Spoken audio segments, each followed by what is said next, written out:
Well, we're back. Okay, I think this is where it was. Alright. Cool. I missed this the last time, because we were talking about other things. I was reading an article. So in case anyone's curious, since there was a bit of a cutoff there, Ark just decided it was quicker to reload than fight back here. His save point was so far back. Yes. See, those two came out of nowhere. I was trying to kill one. I get you.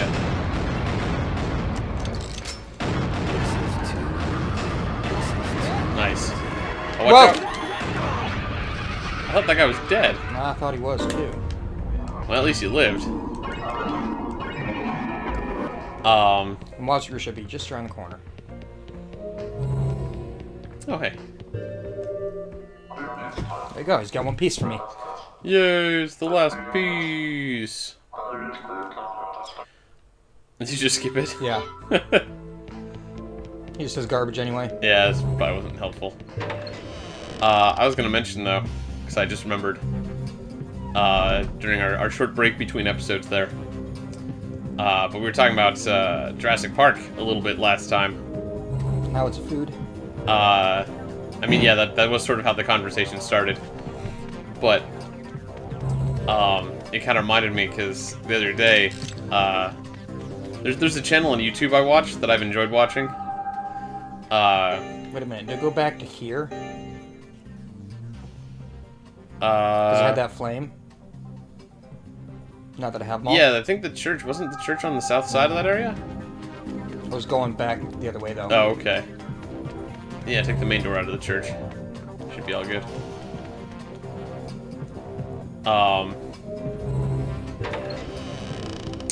But yeah, so there's a channel on YouTube that I watch called Primitive Technology. Which is fun because it's basically just these silent videos of this guy making stuff out of mud and clay and sticks. And What? like, it's a guy basically living like a caveman. And he just records it.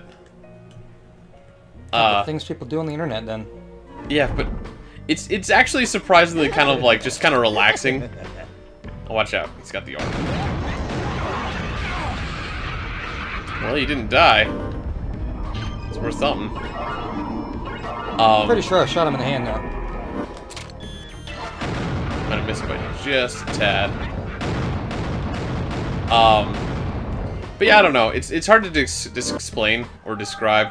I don't know if you'd enjoy it, but Did you live like that? What do they call in Homestar Runner? Peasant's Quest.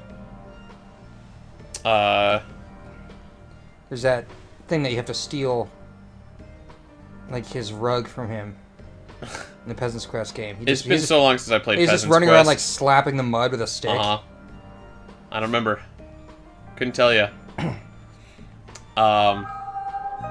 But no, man, he like it's like survival stuff almost, you know, like, you know, he's got the sticks and he makes the fire, and then he uses the fire and he builds like a furnace thing so he can cook clay. That's not what cavemen did. Dude, he's I mean, he's maybe more advanced than a caveman, but he basically goes out there with nothing, and then he cuts sticks with rocks, and then carves the wood with rocks into other things, and then uses rocks and twigs and stuff to, like, make other things, so that he can make even bigger things. Survivor Man is so full of crap. Like, it's like people in his comments are constantly like, wow, Minecraft looks great. Because he's basically just making everything from scratch. Mostly out of dirt and sticks. And it's, like, actually kind of interesting to watch. I've enjoyed it. But in the last video, he mentioned that he was moving to sort of a new area that was closer to a stream or something like that, so he could have more resources. Wait, what? What? I can't do anything. Oh.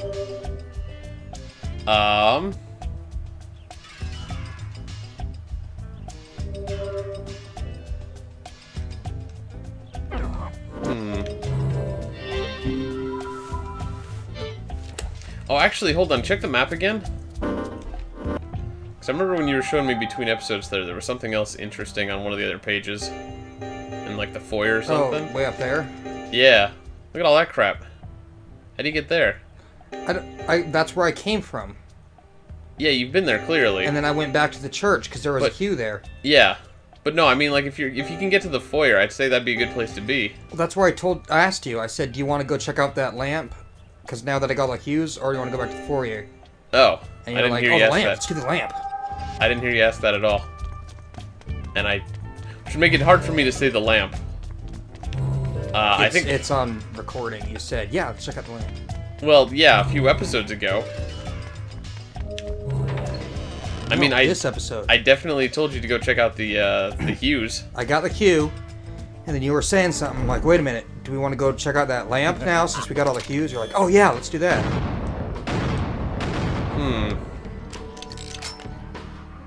I do not recall. It was like just a couple seconds ago. I don't know about that. Anyways. But yeah, there's another area with a whole bunch of things to do, so... I guess that's the place to be right now. Uh-oh.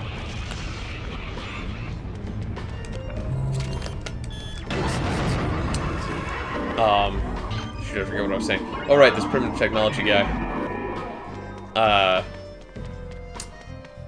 So in this new area, though, he said that the one thing he was worried about... And this is all in the comments, because the guy never talks during his videos. It's pretty great. Like, what we don't do? Yes. But no, like, I mean, like, if we didn't talk during the show...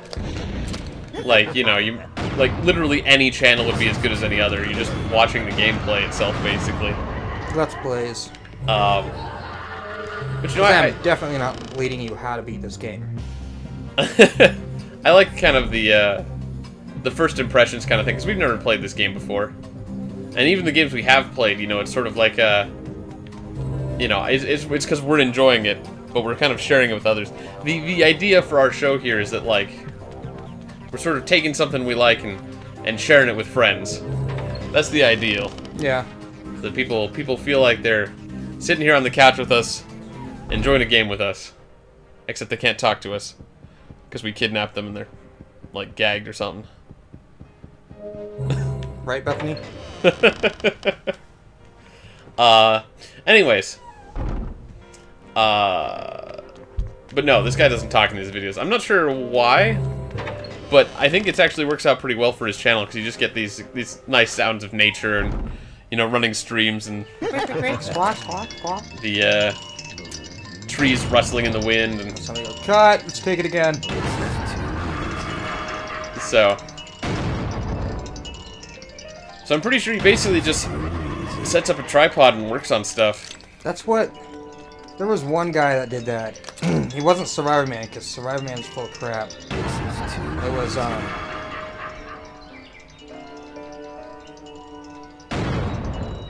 Was it Survivor Man? I have no idea. I've never watched any of those shows. Which the one by the, Oh, God. There was one where the guy, like, he's no Bear Grylls. He's, like, known for, no water around, better drink my own piss. Yeah, that's the joke. Which show did he do? I have no idea. I never watched it, never looked into it. Dude, I haven't, like, turned on a TV for anything besides video games in years. You got your phone. Yeah, I don't... You want me to look up? I want you to look up... I just want you to look up Bear Grylls. Well, I can't, because I put my phone on the charger between episodes. I got my phone. I mean, you could, yeah. Well, it sounds like Bear Grylls Survivor Man or something like that. No, or was it Wild Man? Point is, Bear Grylls is full of crap. And he's got, like, you know, like, the Bear Grylls knife, survival knife, camping tools, all this. And he has a crew with him the whole time. Yep.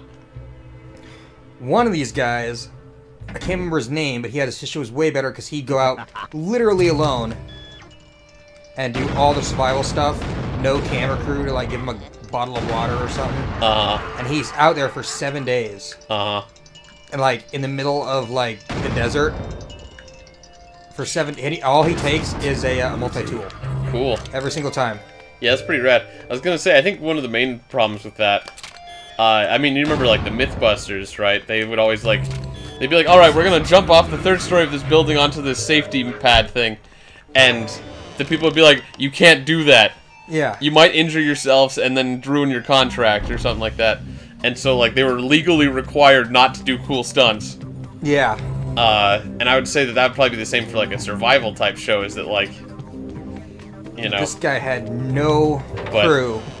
But no, it's definitely more legit that way. Yeah. Right? And it's even more impressive because at points, like, usually at the end of his video, some of, like, his little anecdotes, because when he's talking to the camera or something like that, he'll, he's like, alright, now I'm gonna go exploring a little bit, and, like, find something that I can find for water or something like that. And it'll film him walking off. And then he has to come back for the camera equipment. Yeah. And, like, move it along. And there was one episode, I think he was in the Grand Canyon or something like that. No, it was a desert area. It might have been, like, the Sahara. Where he was surviving out there. And at the end of the episode, it's like the end of the 7th day, and then, like, a helicopter comes to a certain area. And he makes it there, and they pick him up. Normally he ends his episode with, like, alright, now I'm gonna go off to the pickup point, and catch you guys next episode. And they'll show him filming off, walking in the distance. For, like, a long distance, because he's got, like, really good cameras. But at the end of this desert one, he walked, like, maybe halfway, and then came back. And he's like, listen, I'm really tired and exhausted this time. I don't think I'm going to be able to film myself walking onto the sunset because I got to come back and haul all the video camera equipment after that. So you're only getting halfway this time, so I'll catch you next episode. Because he has to come back and haul his camera equipment everywhere, dude. That's legit. But yeah, the point I was trying to get at with my story, I mean, that does sound cool and all, but, yeah, I don't know, I like watching this guy just make things, like, with very primitive tools, that, like, he literally makes. Like, he doesn't even have, like, a pocket knife. He goes out there and breaks rocks against each other, make, like, an axe head. So, it's very simple, but there's something satisfying about watching it. Yeah, there's even something for Dan to do here. On one of these doors. And a room with, like, 3 ring things. And a save point.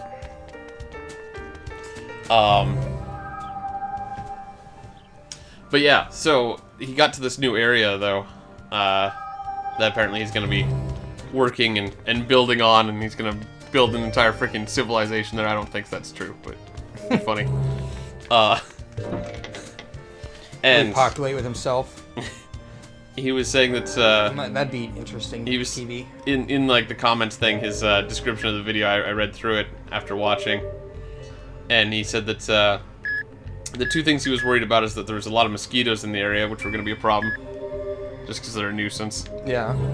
And he said the other thing is this bird that lives in the area called, like, I think it was like a cassowary, and apparently it's the world's most dangerous bird. Well, we have an aggressive owl. Yeah, but this thing, I actually looked it up afterwards because I was curious. I was like, how is a bird, like, that dangerous? But apparently it's sort of like it's kind of like a big black, like, turkey kind of thing. Like an emu or something. Like those ostrich-looking things? Yeah, sort of. Yeah, I've seen those. But, yeah, they're violent.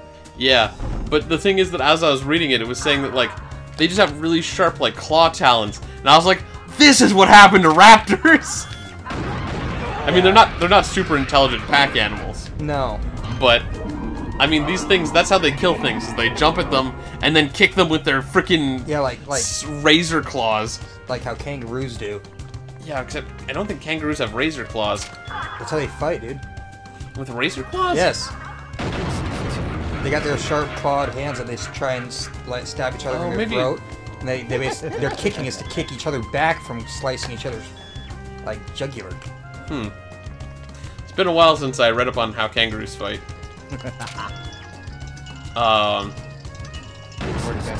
Yep. Yeah, I was gonna say, are you sure you're going the right way? I wanted to make sure there was nothing else here. Oh, sure, that's fair. Too easy. But yeah, so it was just kind of funny though, because I was reading this thing about this bird, and apparently they're not particularly aggressive unless you have food and they think they can take it from you. If it wants your food, that thing's gonna kick you. So they could very well mess someone up pretty bad. The Wikipedia article said that there was only one recorded case of someone being killed by a cassowary, and that was in like 1926 when a couple kids thought like they were just gonna go out there and beat it with sticks, and so it chased off one of the kids, and then got a cut on the other kid's neck. It's like, Well, it's a good reminder for kids not to. pretty sure people have gotten killed by kangaroos. Well, I'm just talking about this bird specifically. I'm sure people have been killed by kangaroos at some point. No, I mean, and more birds. You said that the only death was this kid. They decided to beat it up. From the cassowary. The only recorded death from it. I know, but you said it was supposed to be the most dangerous bird. I'm pretty sure more people have been killed by other birds. Maybe. I think it's because it's like an aggressive bird with like dangerous things. Okay. Like it's like the bird that's probably like most common and least wanted to be pissed off kind of situation. Like other birds. Okay. Uh-oh. These guys are not good going downstairs. I don't know, I didn't really look into it. Like to see I how thought you said you did look into it. I didn't look into see how it was determined to be the world's most dangerous bird. That was just what I heard. Well, like, mixing up facts like that is very counterintuitive. Well, like, I'm just telling you what I heard, man. Okay. I didn't look into, like, how do you determine which bird is the most dangerous? Or I didn't Google, like, top 10 most dangerous birds by fatalities. I mean, there was, like, over 100 attacks in this study thing or whatever. Just, like, only one of them was fatal. Okay. Because it got someone in the neck. But yeah. And like I said, it will attack you if you have, like, food. And it just wants it. Oh, that's the lock. Yep. Oh! Oh, God, here's where we need the thingies. Wait, what? Oh, I think it's running through because you have all the colors. Oh, okay. So it's just doing it for you. I thought we were going to have to, like, sit here for a little while and actually, like, plug this in. God, that suck. And I was about to be like, well, I guess I'll, get out my freaking pencil and start taking notes. Cool. Tell me the color. Alright, don't go in. Don't do it. We'll check out this house and other things next time Get that place with lots of rings. on Operation Pixel.